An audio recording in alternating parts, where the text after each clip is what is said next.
Gandang buhay mga kapatid, welcome back po muli sa ating channel. Andito po tayo ngayon sa ating tanim na grapes. Yan.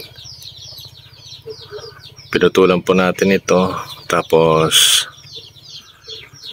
nagdugtong po tayo ng ibang variety. Ginawa po natin, nag-grafted po tayo.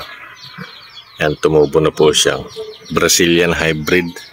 Pero ang stock po natin is Red Cardinal. Ito siya. Ito, nabuhay na rin po yung isa. Ito. Yan. Pero yung isa buhay na po. Ito na siya. So, tatanggalin po natin yung plastic na ibinalot natin.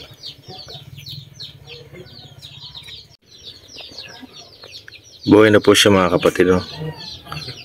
Ano lang, na pagtanggal ko lang ng tape, medyo kumalas yung isa. Pero tuyo na po.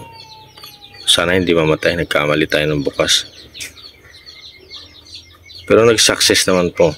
Buhay na yung karugtong. Ito po yung graft natin. Oh. Bubuksan naman po natin yung isa.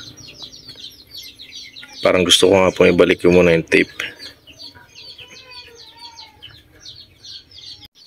Dinadahan-dahan lang po natin yung pagtanggal para hindi rin po kumalas yung pinagdugtungan natin. Ayan, ito na po siya mga kapatid. Kita niyo po yung pinagdugtungan. No? Ayan. Tinanggal po natin yung tape niya o yung plastic para po tumaba yung puno. Nang sa ganun ay mas tumibay pa po itong pinagdugtungan natin. Yan po. Tapos itong isa, binalik pa na natin yung tape para dumikit pa. Para lumaki ito. Ayan, bagong talbos niya. Ayan po. Meron tayong Brazilian hybrid. So, paano mga kapatid? Hanggang dito lang po muna tayo. Sana nakatulong po ang video na to sa inyo.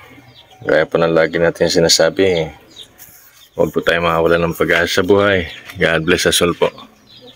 Maraming salamat sa panonood. Paalam.